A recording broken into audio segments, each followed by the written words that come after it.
뭐 이재명 대표 체제가 본격적으로 시작이 되면서 결과적으로는 이재명 대 윤석열 대결 구도로 갈 것이다. 이런 얘기도 사실 있더라고요. 네, 사실상 그렇게 흘러가거나 적어도 그렇게 보이겠죠. 아마 이재명 새 지도부는 어제도 첫 입장들이 나오기는 했는데 네. 민생개혁을 최우선 과제로 꼽으면서 민생행보를 적극적으로 할 것으로 예상됩니다. 네. 그러면 지금 윤석열 정부가 가장 부족한 것이 민생 문제에 대한 어떤 대응책을 내놓거나 해결 네. 방안을 내놓거나 정책 대안을 내놓거나 하는 것들이 가장 부족한데 가장 극명하게 그 부분이 좀 비교가 될 것으로 생각됩니다.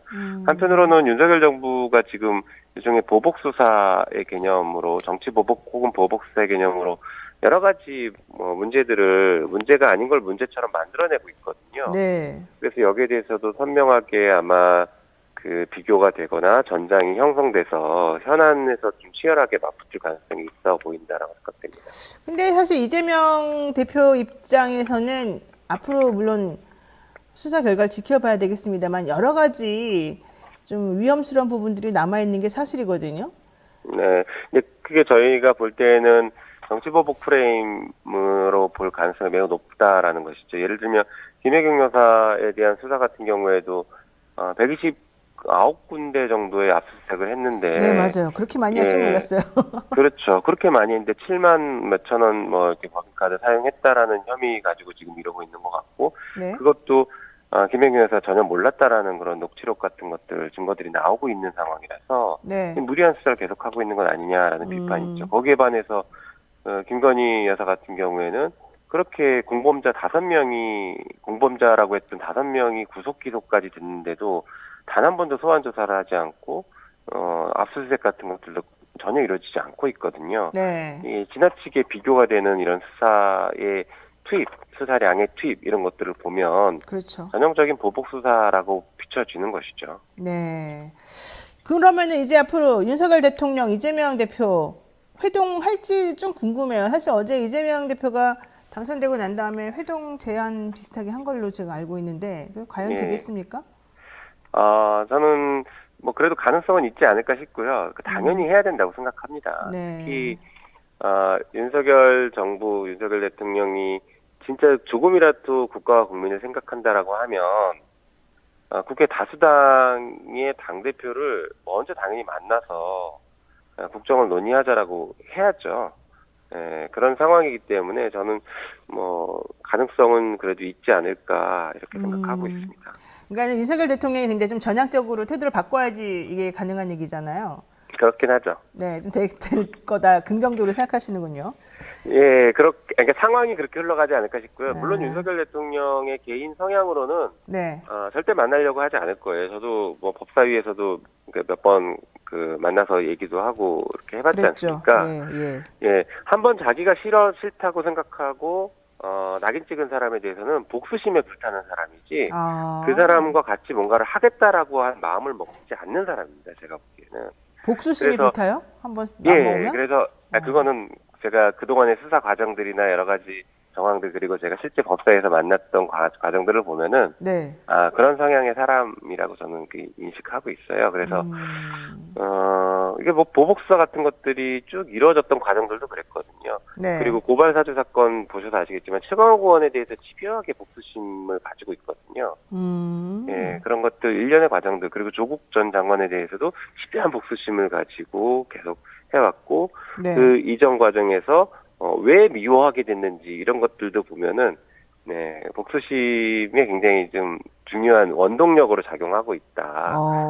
그런 개인적인 성향을 가지고 있다 이렇게 보여집니다. 아무래도 특수부 수사를 오래 하다 보니까 한번 찍으면 끝까지 간다 이런 게 좀 있는 것 같기도 하고 지금 이준석 국민의힘 대표하고의 이런 갈등 관계를 보더라도 좀 그런 성향이 좀 의심스럽긴 합니다만은 김동준님께서 칼을 든 자 칼로 망한다. 민심을 따르는 자 민심이 세운다. 이런 말씀을 하셨는데 우리 모두 챙겨드려야 될 것 같습니다. 네. 네, 그리고 좀 전에 이제 법사위 얘기를 하셔가지고 자연스럽게 그 얘기를 안 여쭤볼 수가 없습니다. 지금 법사위 위원들이 한동훈 장관만 만나면은 좀 무너진다. 내지는 언론 보도에서 나온 얘기입니다. 이거 제가 말이 아니라. 네네. 민주당 의원들이 한동훈 장관을 무서워한다, 뭐 판판이 깨진다, 막 이런 평가들이 좀 헤드라인으로 막 나오잖아요. 네. 요거는 좀 솔직히 어떻게 보십니까? 저는 맞지 않는 평가라고 생각을 맞지 합니다. 않는다? 네네. 예, 그, 예전에 추미애 장관과 국민의힘과의, 어떤 그 법사위에서의 모습들을 보면서는 그렇게 평가를 전혀 안 했거든요. 음, 오히려 추미애 장관의 태도를 언론이 계속 공격을 그랬죠. 해왔었거든요. 물론 지금 한동훈 장관의 태도는 그거보다는 훨씬 추미애 장관의 태도가 문제가 있었다고 저는 크게 보진 않지만 한동훈 장관의 지금 태도는 심각한 수준이라고 보고 있거든요. 네. 그래서 언론의 비판은 정말 비판을 위한 비판으로 방향성을 가지고 그 비판한다라는 느낌이 지울 수가 없고요. 네. 또 한편으로는 지금 이탄희 의원 같은 경우에는 그래도 언론에서도 비판보다는 뭐 잘하고 있다 이렇게 좀 칭찬을 하는 것 같긴 한데 네. 그 한동훈 장관의 말이 계속 꼬이고 있습니다. 그런 것들에 대한 충분한 지적이 부족한 것 같고요. 또 하나는 굉장히 중요한 부분 중에 하나인데 이제 최강욱 의원과의 관계에서 네. 누가 피해자냐라는 논란들이 조금 있었는데요. 맞아요. 예. 저는 그 부분도 언론에서 조금만 더 신경을 썼으면은 그렇게 흘러가지 않았을 거라고 봅니다.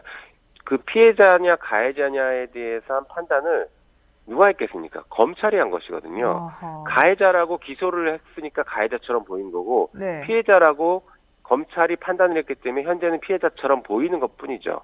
그런데 한동훈 장관은 그 검찰의 수장이었고 그 수사에 직접적인 관여가 돼 있었던 사람이기 때문에 네. 자기가 자기를 스스로 피해자라고 만들어 놓고 내가 그 피해자이지 않냐라고 얘기하는 것은 굉장히 모순적인 상황이고 검찰의 오만함을 그대로 보여주는 상황인데 어떻게 언론에서는 한동훈은 기소가 안 됐으니까 피해자다라고 일방적으로 그렇게 가져갈 수 있는지가 네. 저는 좀 의아했습니다. 그게 잘못된 부분이라고 생각합니다. 그렇군요.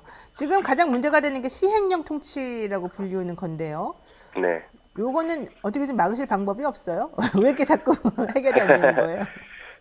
저는 사실 이게 굉장히 비상한 상황이다라고 생각해요. 네. 시행령 통치라는 것은 우리 헌법에서 만들어 놓고 있는 법치주의의 근간을 흔들어 놔버리는 것이거든요. 그렇죠.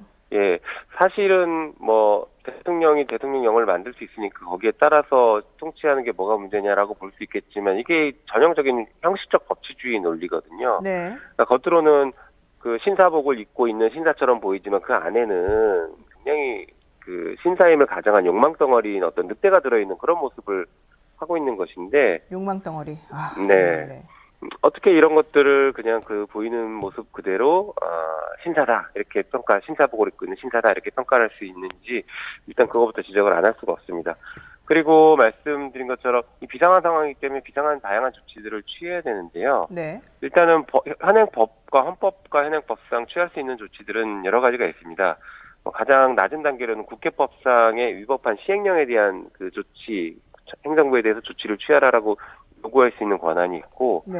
그다음에는 위헌 위법한 행위들 등에 대해서 장관에 대한 해임건이나 탄핵 같은 것들을 요구할 수 있죠. 그리고 경우에 따라서는 국회가 정부를 상대로 권한쟁의 심판, 우리 입법권을 침해했다라고 해서 권한쟁의 심판을 헌재할 수도 있습니다. 네. 그리고 필요에 따라서는 저는 이것도 필요하다고 생각하긴 하는데 그 직권남용 등으로 고발해서 이게 수사가 진행돼야 될 상황까지 가는 것 아니냐 이런 생각까지 들고 있습니다. 네. 자, 근데 얘기를 좀 바꿔서 김건희 여사 얘기 간단히 한번 해보겠습니다. 김건희 여사 뭐 사적 채용 논란, 지지율 폭락으로 이렇게 연결되니까 한동안 잠깐 좀 계시다가 또 다시 지금 공개 행보를 좀 이어가고 있는데요. 이런 상황에서 김건희 여사 특검 해야 된다라는 법안을 대표 발의하신 걸로 알고 있어요. 네. 이게 지금 어떻게 진행되고 있어요? 일단 특검법에 대해서는 당내 이제 의견들을 잘 모아야 할 상황이에요. 네. 지금 그러니까 당 지도부 전당대회 선거 과정에서는 최고위원 후보들 중에 일부 이제 후보들이 저랑 같이 공동 발의를 했고, 네. 예, 유세 과정에서도 이 특검법이 필요하다. 그 특검법 통과를 위해서 최선을 다하겠다 이렇게 다짐 겸 약속들을 하신 분들이 계시거든요. 네. 그래서 그런 것들을 고려하면 새로운 당 지도부에서는 이 특검법에 대해서 지금보다 훨씬 이제 긍정적으로 적극적으로 임하지 않을까라는 기대를 하고 있습니다. 어허. 물론 이제 당내에서는 신중해야 된다라는 의견이 나오고도 있기는 한데, 네. 예, 그것은 뭐 그렇게 생각하시는 분들도 있을 수는 있으니까 저는 뭐 그럴 수 있다고 보고 있지만 아까 말씀드린 이 비상한 상황에서의 비상한 대응과 폭주하는 윤석열 정부에 대한 어떤 그 브레이크 같은 것들을 걸어야 될 필요가 있는데 이 특검법은 그런 그 브레이크를 거는 것 플러스 잘못한 사람은 누구든지 처벌받을 수 있다라는 상식을 보여주는 그런 것들 차원에서 접근해야 되는 문제라고 생각합니다. 그런데 솔직히 제가 딱 들은 기류로는 뭐 되겠어. 괜히 이거 해가지고 우리만 피 보는 거 아니야? 이런 얘기 나오고요. 김용민 의원 같이 그냥 나를 그냥 수사해라. 난 솔직히 보복당한 거 각오하고 한다. 이런 사람은 별로 없는 것 같더라고요. 네, 아마 이제 정도의 차이와 각오의 차이이긴 할 건데, 네.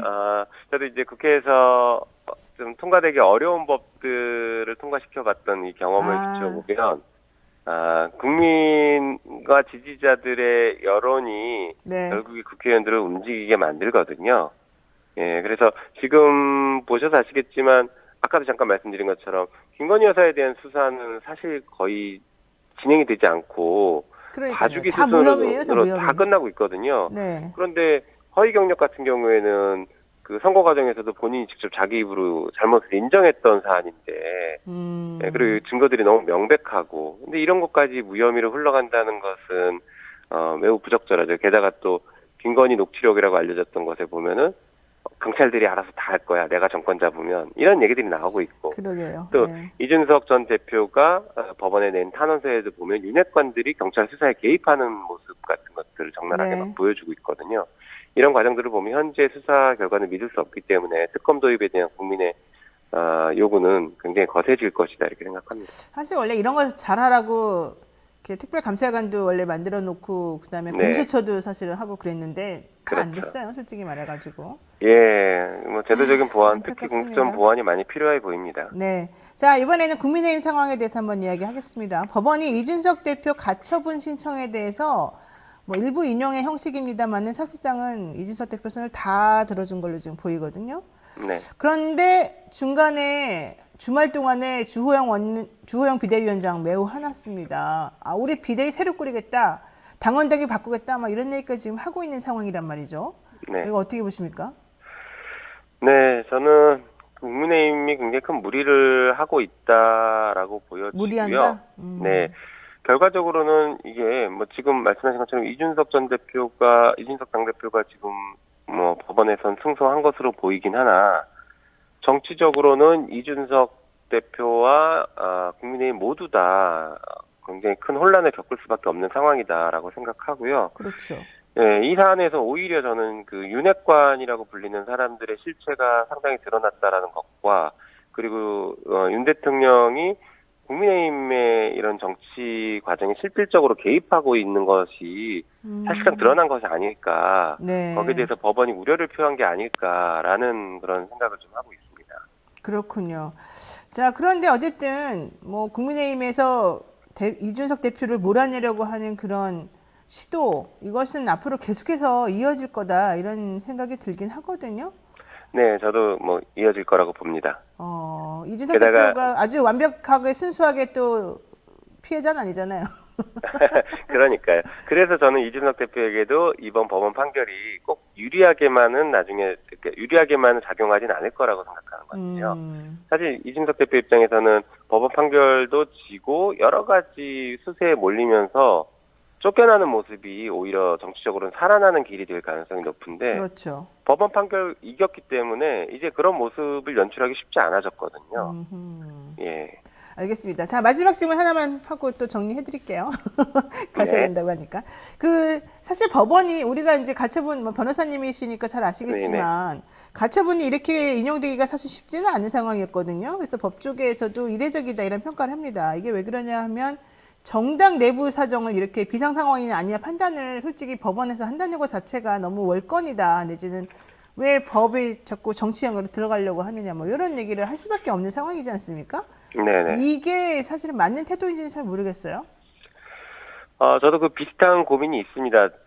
아시는 것처럼, 그러니까 정당뿐만 아니라 일반 그 사적 단체들에 대해서 네. 내부의 의사결정 과정이나 내부의 그 재량의 범위에 속하는 문제들에 대해서 법원은 개입을 하지 않는 것이 원칙이고, 그렇게 사법심사를 자제해 왔거든요. 그렇죠.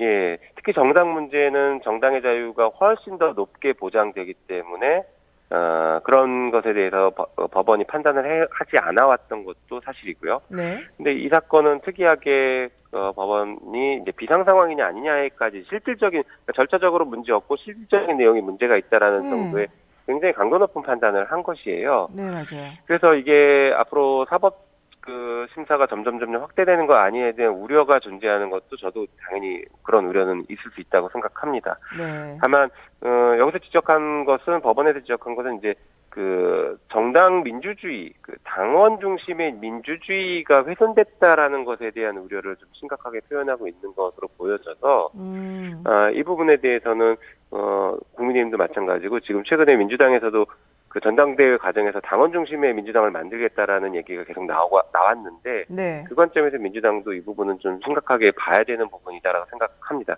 한편 말씀하신 것처럼 저는 여전히 법원은 네. 정당 내부의 문제에 대해서는 판단을 조금 더 신중하게 하고 소극적으로 자제하는 것이 그런 방향은 맞다라고 생각합니다. 알겠습니다. 그 가처분 이의 신청하잖아요. 국민의힘에서. 네, 이거 네, 인용될까요, 그러면? 이 판사님마다 성향이 조금 달라지면 또 평가가 다른 부분이 있긴 하더라고요. 그럴 수 있긴 한데 저는 뭐 인용될 가능성은 매우 낮지 않을까 이렇게 생각합니다. 알겠습니다. 네, 오늘 말씀 여기까지 들어야 될 것 같습니다. 오늘 바쁘신데 감사합니다. 네, 고맙습니다. 네, 지금까지 김영민 더불어민주당 의원과 함께했습니다.